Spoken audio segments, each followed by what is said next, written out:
আমার মার কপালটা ভালো, আপনাদের কাছে পাইছে, নাহলে তো আমার মারে পাইতাম না। মনে করেন উনি চাটা খেয়ে মনে করেন নিচে বসে ছিল, ওখান থেকে উনি হাঁটতে হাঁটতে আস্তে আস্তে মনে করেন কই গেছে আমরা মনে করেন বিশ্রে পরে পাইনি গিয়া। অনেক ভালো লাগছে, আপনাদের লাগে অনেক দোয়া করবো, নামাজ করে যথার্থ আল্লাহ যেন আপনাদের ভালো করে, এমন আপনারা এমন সেবা করতে পারে।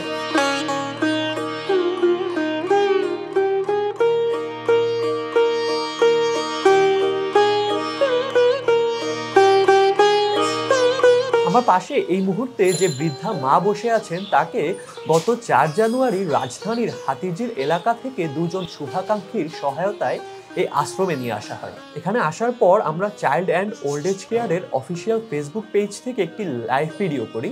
নাম কি আপনার? নাম কইতে পারেন না? আসসালামু আলাইকুম। আমাদের শুভাকাঙ্ক্ষী যারা লাইভটা দেখতেছেন, এই মাকে রামপুরা হাতিরঝিলে পাওয়া গেছে। হাতিরঝিল থানা পুলিশের সহযোগিতায় আমাদের আশ্রয়ে আসছে। সেখান থেকে তার পরিবারের সদস্যরা তার খোঁজ পেয়ে আজ তাকে বাড়ি ফিরিয়ে নিতে এসেছেন। আপনি সম্পর্কে ওনার কি হয়? আমার শাশুড়ি। আপনার শাশুড়ি হয়। তিনি আসলে ঠিক কবে হারিয়েছেন? এটা 1 তারিখে, জানুয়ারির 1 তারিখে। হ্যাঁ। কোথা থেকে কিভাবে হারিয়েছেন? আপনি মনে করেন আমরা খিলগাঁও গুড়ান থাকি, গুড়ান থেকে মনে করেন উনি চাটা খেয়ে মনে করেন নিচে বসে ছিল, ওখান থেকে উনি হাঁটতে হাঁটতে আস্তে আস্তে মনে করেন কই গেছে এটা আমরা মনে করেন বিশ্রে পরে পাইনি গিয়া। পরে এখন শুনি আপনারা ফেসবুকে ছাড়ছেন, এইটা পরে আমরা 4 তারিখে এই 1 তারিখে পরে আমার শাশুড়িরে নিতে আসলাম।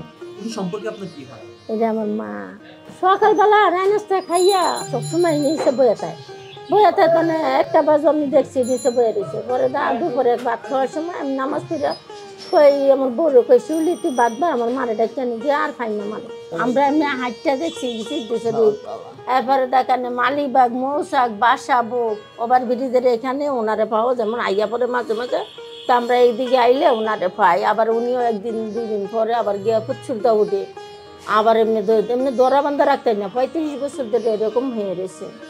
পুলিশের সঙ্গে যোগাযোগ করার চেষ্টা না না, পুলিশের সঙ্গে যোগাযোগ করবো না, ওনার আইডি কার্ড জন্ম নিবন্ধন এটি তো করতে পারি না, বালা করে আমাদের ধরতেই দেয় না। আমাকে প্রতিবেশী একটা মহিলা কইতেছে খালা তোমার মারে ভাইছো, আমি কি না মা আমার মা 1 তারিখে হারাই গেছে, ভাইতেছি না তো মা, আমার শরীরটা ভালো না, খুঁজতে পারতেছি না। ইয়া করছে আমার কাছে খোঁজ আছে, আমি কই মা কই তুই আমার নিয়ে যাবি, আমি গিয়ে নিয়ে এক্ষুনি কই না খালা আমি আইতাছি। তো এই মহিলা স্বামীরে লই হাজবেন্ডে লই আমার বাসায় গেছে পরে আমার বউরা তারপর মোবাইলে দেখাইছে, তা আবার আমার আত্মীয় স্বজনের সবার জন্য বোনেরা খবর দিছি, প্রতিবেশীর মাধ্যমে খবর দেখেছি। না, আর আমার মার কপালটা ভালো, আপনাদের কাছে পাইছে, নাহলে তো আমার মারে পাইতাম না। এখন আমাদের বাসায় গুরান ছাপড়া মসজিদ নিয়ে যাবো। ওদেরকে চিনেন? মাইয়া নিছে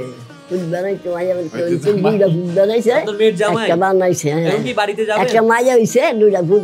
কোথায় যাবেন? হ্যাঁ, এখন কোথায় যাবেন? মাইয়া গেল, মাইয়া বাদ যাবো যাওয়ার দরকার আছে নাকি থেকে যাবেন? না না না, বাদ যাবো, বাড়িতে যাবেন, মেয়ের বাড়িতে যাবেন, আবার আসবেন এখানে? না না না, অনেক ভালো লাগছে, আপনাদের লাগে অনেক দোয়া করবো, নামাজ পড়া যথার্থ আল্লাহ যেন আপনাদের ভালো করে, এমন আপনারা এমন সেবা করতে পারে।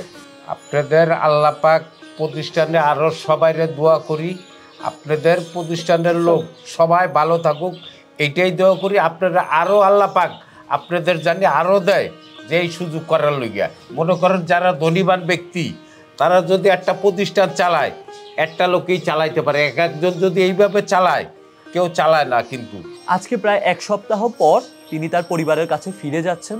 আমরাও প্রচুর খুশি, তিনি তার পরিবারের কাছে খুব অল্প দিনের মধ্যেই ফিরে যেতে পেরেছেন। তার পরিবারের সদস্যদের সঙ্গে আমরা কথা বললাম, আমরা আশা করব তিনি তার পরিবারের সঙ্গে এই সময়টাতে বা পরবর্তী সময়গুলোতে ভালো থাকবেন, সুস্থ থাকবেন, এই প্রত্যাশা নিয়েই আমরা আমাদের আজকের আয়োজন এখানেই শেষ করছি।